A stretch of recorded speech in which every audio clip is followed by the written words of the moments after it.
up with this Antichrist thing. Have I? Pull down your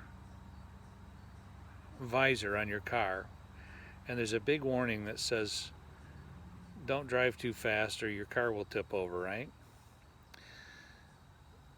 You know what that is? That's a warning about something bad that could happen to you if you do not pay heed to what's written in black and white. Folks, that's the essence of law. Law in itself is an anti-Christ type.